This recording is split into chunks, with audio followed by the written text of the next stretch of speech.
Well, this was inevitable. So my 2004 Chevy Silverado has 175,000 miles, and the other morning went to go fire it up and noticed the oil pressure was low. It was sitting around the 20 to 30 range. It did go up a little bit when I revved it, and as it started to warm up, it went up, but not enough to make me feel comfortable. So I've parked the truck for the past couple of days. Typically when you have that, the O-ring on the oil tube or pickup tube goes bad, and you got to change it. Now obviously if you see that happen, double check your oil level. That's important too, but also check the oil pressure switch. That does tend to go bad, but all that stuff checked pretty good on mine. Also, the oil pan's been leaking since I've had the truck. Not enough to make me jump right into it, but I mean, now it's time to fix the oil pan leak. Yep. And the O-ring and get my truck back. So not a terrible job. I have four-wheel drive, and of course the differential's in the way, but I think we could lower it enough where I can slide everything out. So let's just dive into it and get this truck back on the road. All right, so last night backed the truck in, mostly in case I run into a situation where I need extra parts, to at least close the truck in the garage and not have to worry about it. But went ahead and drained the oil, took out the oil filter, so this thing's been draining all night. Gonna put back in the plug, that way don't make too much of a mess for me. So not too sure what the order of operation is for this, but we'll figure it out as we go. These are 18s. Let's go ahead and take off this crossbar. That'll give us a lot more room for activities and such.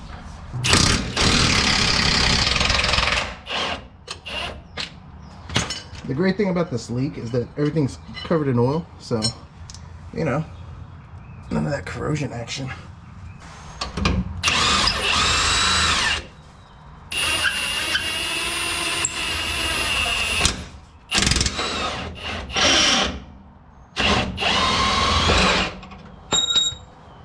I think these two are 18 as well.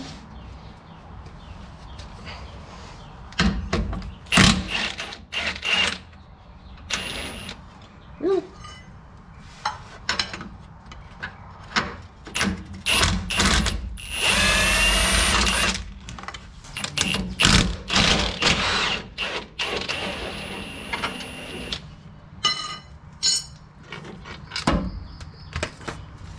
There's a lot of oil in here. That's been leaking for a while. Ooh, fresh oil. All right, so now we got to take off this. Would you even call this a skid plate? I mean, it's plastic, but maybe splash shield.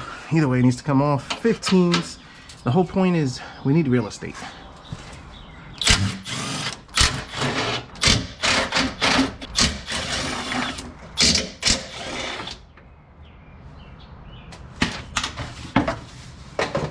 And that allows us to get right in there, so we could get to the fasteners for, I think, the wiring harness. Well, and also the 210s for the front of the oil pan. So, all right, let's move on to the next one. Let's unplug this. Oh, well, I figured out why my four-wheel drive don't work. I don't think I ever plugged that back in the last time I was down here, and I don't know why I unplugged that. But anyways, so we got that. These are 21s. Those are 21s. I think we take these two out, take the bottom one out, loosen up the top one, and this will kind of pivot, so this should put us in a good position. Now there is a connector over there on the oil pan, so let's get that out. Have to get it through here or something like that. Pretty much. Screwdriver goes in right here, and that allows you to lift this up, pop that out. Cool. So we're gonna start with this one. These are 21s. Maybe I can get that in there. Do I need it? There we go.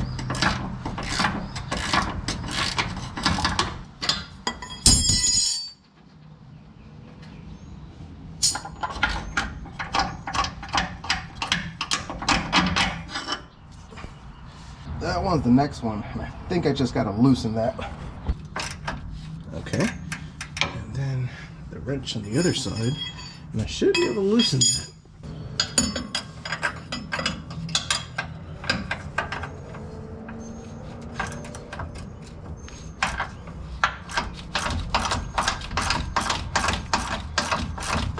Okay, so that's loose. Now these, oh, nope, 21. Just kind of lower these, loosen these, see what happens. Okay.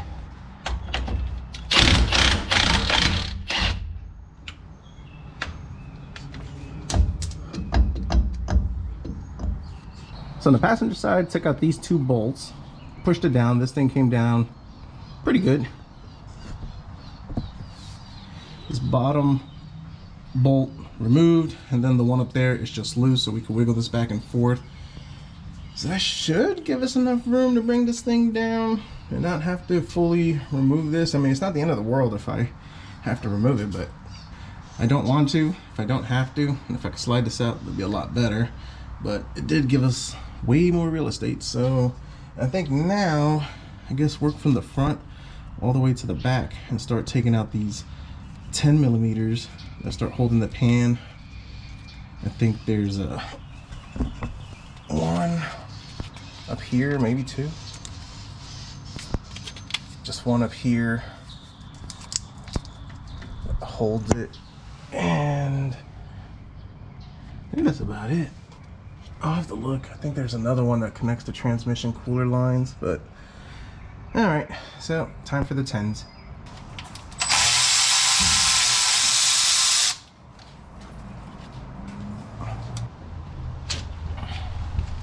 That pulls right off.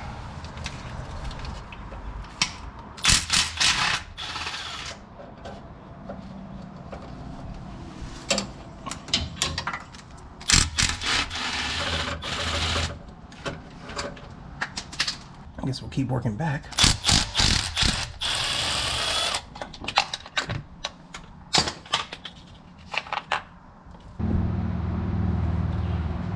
Now over here,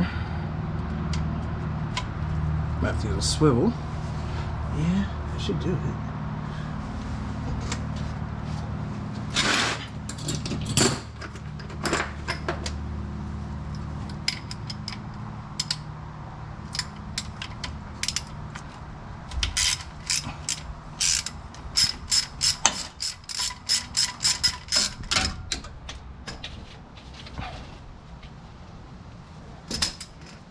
I think right around here is another one.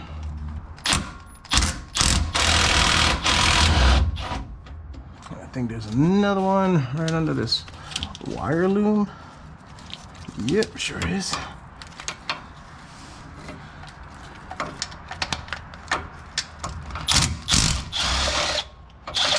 Let's keep moving on. So I think right over here there's a 10 millimeter that goes on the side of the oil pan. Oh, we need to take that out because that will get these, what do you call these things? Transmission coolant lines out of the way. There you go.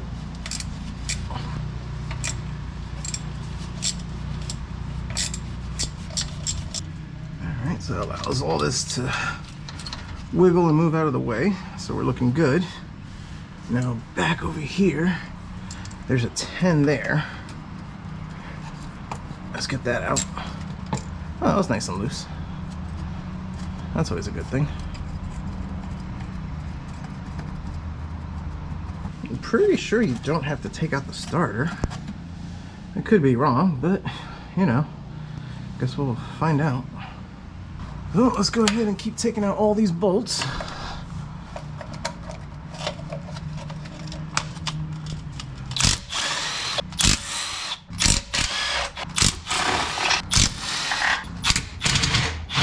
There's another one on the side right over here.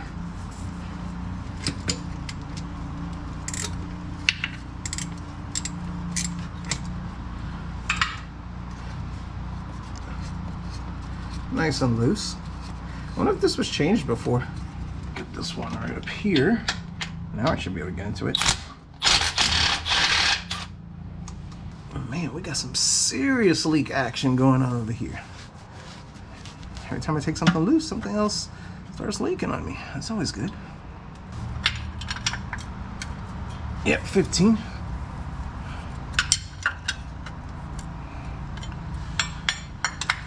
All right, 15s. somebody had broken them loose.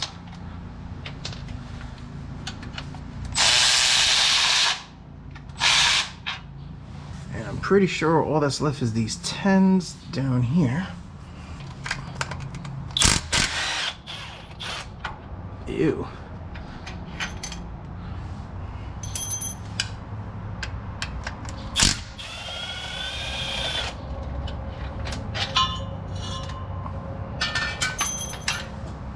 Looks like we got everything loose, so let's give it some love taps. That was easy.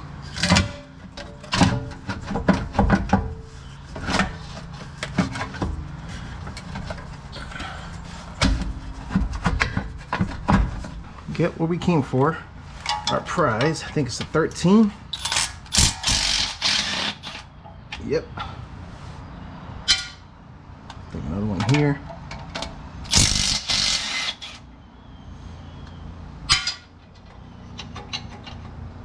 There's a 10 right up there on the tube itself. Right up here. Come on.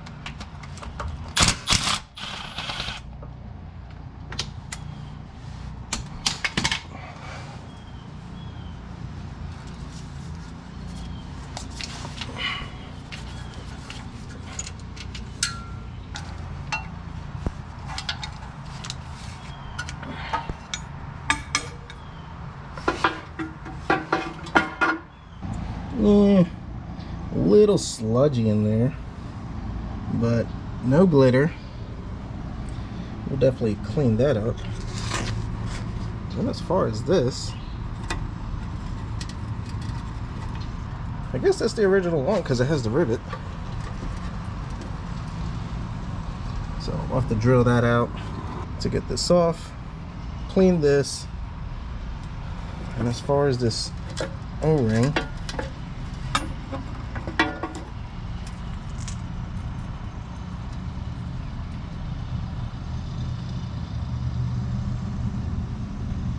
I mean, besides being flat, and I'll compare it to the new one later on, doesn't look terrible, just flat.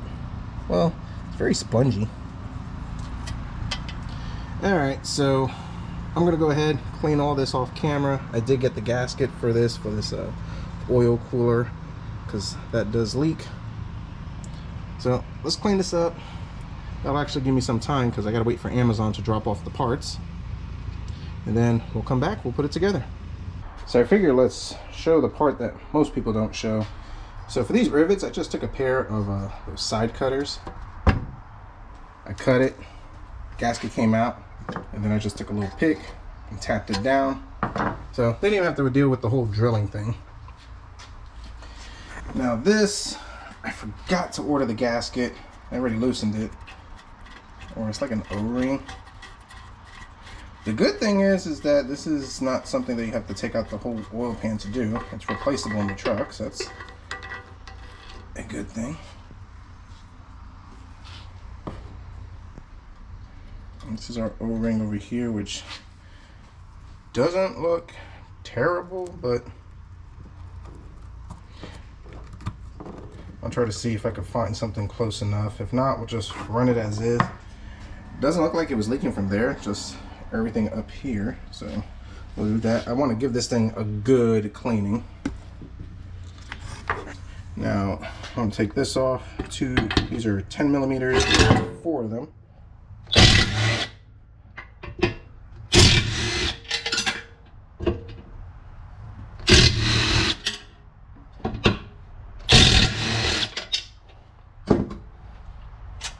And this is why I'm a firm believer in, if you can, do it yourself, because let's be honest, most places, unless you know a really good shop, they're not gonna go the extra mile and clean all this junk up. I mean, this is not terrible. I mean, 175,000 miles. You see a little sludgy there. But what's crazy is that, ooh, this is like really gritty. But what's crazy is that when I did the valve covers, the top of the engine looked brand spanking new. So maybe they did head gaskets or changed the heads at one point during the life of this truck. But this is stuff you really don't want to leave in here. Like, yeah, we don't want that. So we'll definitely clean that up. The screen looks good, but we'll also give that a good cleaning. But we'll give this a good cleaning. We'll make this thing look better than new. We'll do the same thing for that, I guess, that crossbar that we took off in the beginning of the video. I just want to get all this stuff clean. I'll do the same thing for the engine, but not going to bore or prolong this video with that stuff, but wanted to show if you drop this oil pan, or if you're having somebody do it for you, they should clean all this out. This thing should look as close to new as possible. So just wanted to show this. Look at that, brand spanking new. Woo! Sludge gone.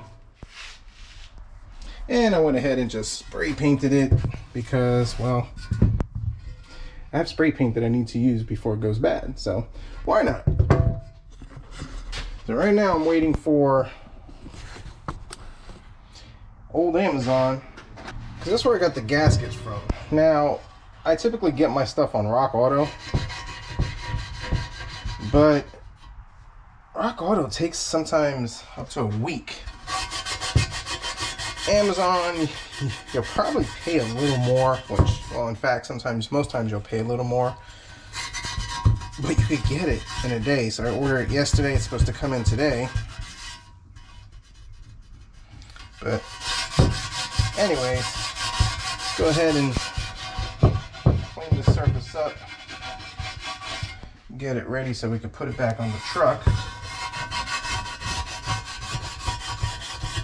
And just a Scotch pad, and just like that, good as new. So need to take this off. Did order that gasket.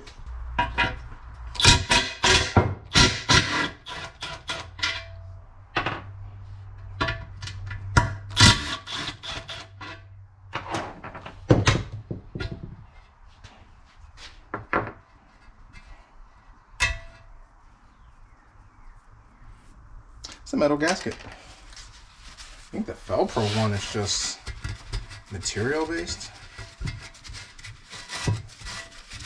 It's hard to tell if this was leaking. This is another leak point.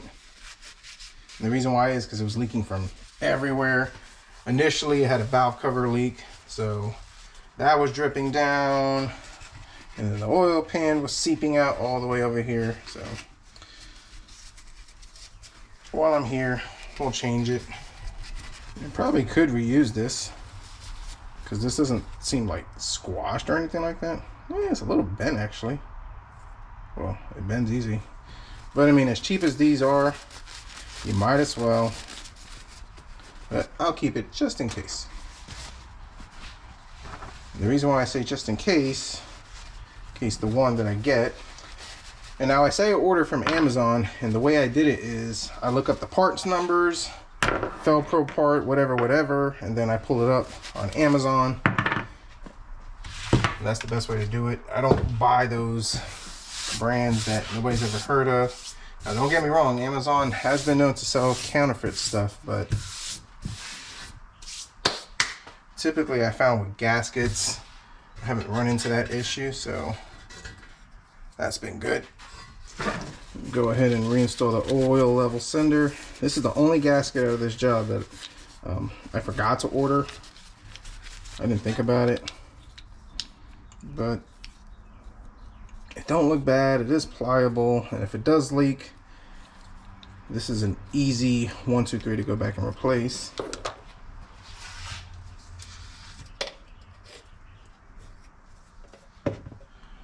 But to give it a little helping hand, a little silicone paste that kind of revitalizes them.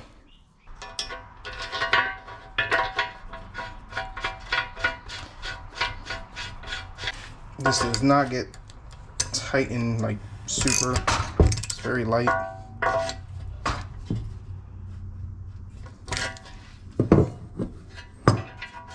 that's about it, because you also want to make sure that when you tighten this, you actually have access for the clip in case you have to pop this out. So that's pretty good. I'm gonna give it one more snug.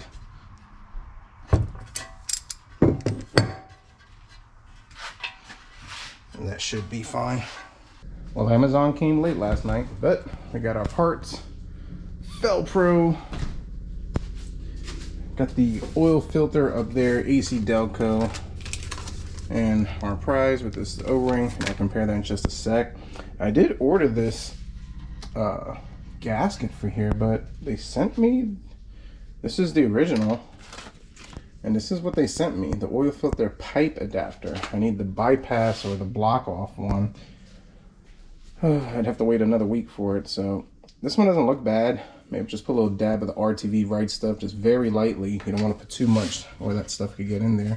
So I might just do that, run it, and then if for some reason it does leak, we'll come back and order the right one. But don't want to hold off this project waiting for parts, so that's that.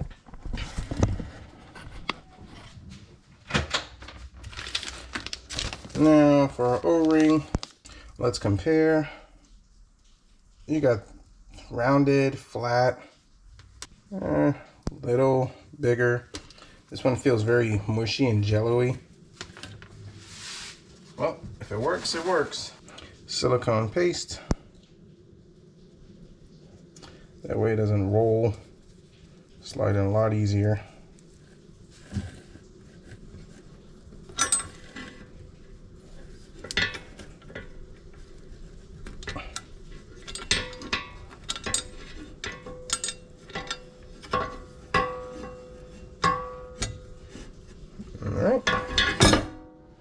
Found our little bolt, so let's head into the truck and let's go ahead and install that. All right, let's see.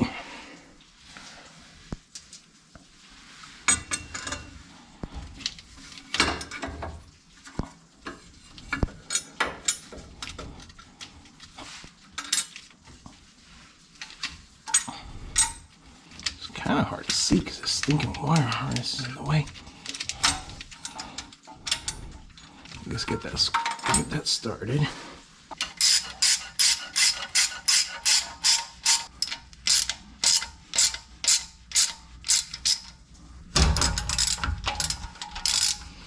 There's a corner right in the back. There's two pieces. I think this is like the rear main seal cap to the engine block. But anyway, where you see that little break, we're gonna put RTV right here. So two spots back there. And then in the front, where the timing chain meets the block, I don't know how you can see it, kind of right up there, RTV there, RTV there. So those four spots are important. And I have seen where people have done this job and they do not put the dab of RTV over there and it leaks. I don't get it. I've had other vehicles where I didn't put the RTV and it's fine, but for some reason, GM, that's important. But hey, I don't want this to leak. I don't want to do this again. So change of plans. Got the oil pan installed, and this is a recommendation I always give. Practice installing the parts, especially in these tight areas. I practiced installing the oil pan the way I had it before, without the gasket, and I kept on hitting things, and I don't want to take a chance of damaging the gasket. Number one, the gasket's $40, and number two, don't want to do this job again. And the issue I had was that the differential was still not giving me enough clearance to safely install it without potentially damaging or not properly aligning the gasket. So didn't want to have to fiddle with that. So I disconnected the driver's side axle, took off the bolt for the mount on the top, and that allowed me to lower the differential even more without completely taking it out. And then what I went ahead and did, and I don't know if you can see it right over there, but I took a strap and tied that shaft up to part of the frame. So that's keeping it from falling down this way. The jack is holding up that way. A lot safer. It's still in there pretty secure. And by doing that, that gave me a lot more clearance to pop in the gasket, slide it in, tighten it, and I didn't worry about hitting the gasket against something else or potentially breaking it or scratching it. So I have to play it safe. My recommendation is take out the differential, play it safe, but I'm by myself, don't have a lot of room because the garage door is closed, need to get this thing done. And then even if I was to take it out, you need two people to bring it back in, especially if you're using this type of gas, especially if you're using this type of jack. I want to play it safe, don't want to hurt myself, so that was the best idea. And I'll still be able to jack it up and put in the differential by myself, so that works out pretty good. Now as far as tightening it and torque, work your way in, your way out. Don't forget the bell housing bolts. I went ahead, put those in, just snug them to get everything lined up, everything loose, make sure everything goes in hand tight. All the bolts going directly from the pan to the block is 18 foot-pounds. And then the ones that are longer that go in the back, those right over there, those are 10 foot-pounds. And then the one that go from the transmission to the oil pan are 37 foot-pounds. So everything's torqued, looks good. I did apply the RTV to the four corners like I talked about where you have those gaps. So what I'm gonna do now is go ahead and off camera, button everything back up, fill it up with oil, and when we turn it on, hopefully we should have more than 20 PSI of oil pressure, and we should be good to go. And of course, no more leaks. Oh, the fun. Gotta clean that mess later. All right, so everything's buttoned up. Everything's looking good. Feeling good about everything. Spend a lot of time cleaning it. I'm just very OCD about leaks and messes. So, I mean, I want everything to kind of look as brand newish as I can. So, spend a lot of time cleaning it up. And also makes it a lot easier in case I have a leak, but hopefully not. So, we need to get some oil in here, and then we can fire up and see what our oil pressure is compared to before. So, let's get our big funnel. Now for the oil, 5W30, I'm going to try this Valvoline Restore and Protect. I've heard a lot of good things about it. And considering that I had a bunch of sludge in the bottom of the pan, couldn't hurt. Maybe it's snake oil, but I don't know. Truck takes 6 quarts. Might need a little bit considering it was draining for like 2 days. And I did go ahead and pre-fill the oil filter. I know that's a controversial topic, but I typically do it on filters that you could just screw in straight up, no mess. And more so in this case because the truck has just, like I said, been draining for 2 days, plus we cleaned everything out of the oil pan, so every little helps.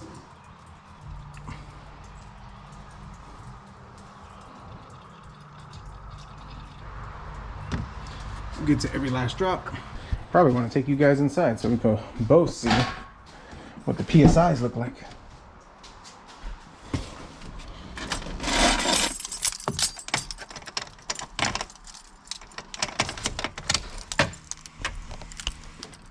All right, here goes nothing.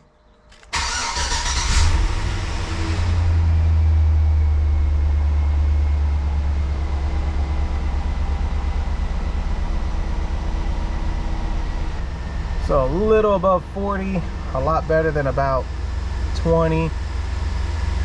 So I'm good with it. Now let's crawl underneath and make sure nothing's leaking. I know, tacky, but that's the only paint I had. I didn't feel like spending $10 for more paint. It's fine. And it looked really bad the way it looked before.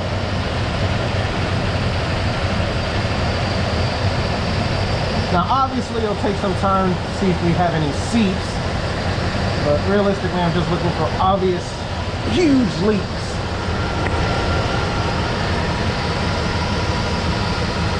Which right now I don't see anything pouring underneath.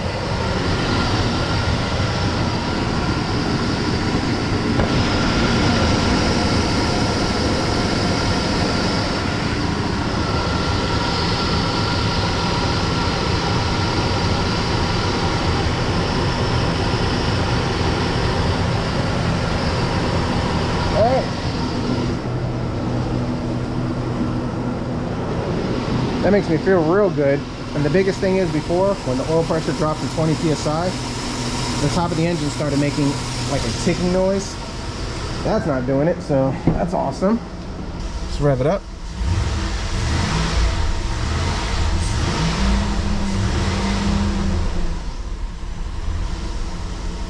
Yep, we rev it up, goes to about 60, 40 on idle, so perfect. We're done. It's crazy how that little O-ring will total out your engine on these trucks. Unbelievable.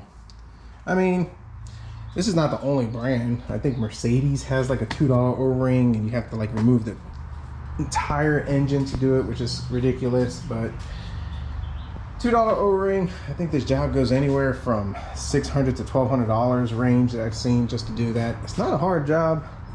The biggest thing is remove the differential. It just makes it so much easier. Or in my case, just take out all the bolts and then just kind of use that little strap to hold it on one side with the jack. I mean, you really have to lower that differential. That's the best way to do it, to make sure that you don't put in the gasket and it get damaged. But oil pressure looks good. Oil is actually pretty good too. I figured I might need a half a quart, but no, we're good on that. So all right, glad that's done. But unfortunately, I'm not done with this truck. Need to address a evap issue in which I got broken evap lines by the fuel tank, so the bed needs to come off for that. I mean, yes, you could drop the tank, but it'd just be easier to take off the bed. And then I also have an issue with the fuel pump where it's providing too much fuel pressure. So obviously I think it's the regulator, but that's part of the pump inside. This one doesn't have the regulator over here, which is unfortunate, but at that point, we're just going to go ahead and new fuel pump, new evap lines, and this thing should be good to go. So stay tuned for more videos on this truck. Chevy Silverado, you got low oil pressure. It's probably a culprit, but then again, also make sure that you got plenty of oil. Your engine's not worn out, or your oil pressure sensor or sender is not bad. So thanks for watching, and stay tuned for the next video.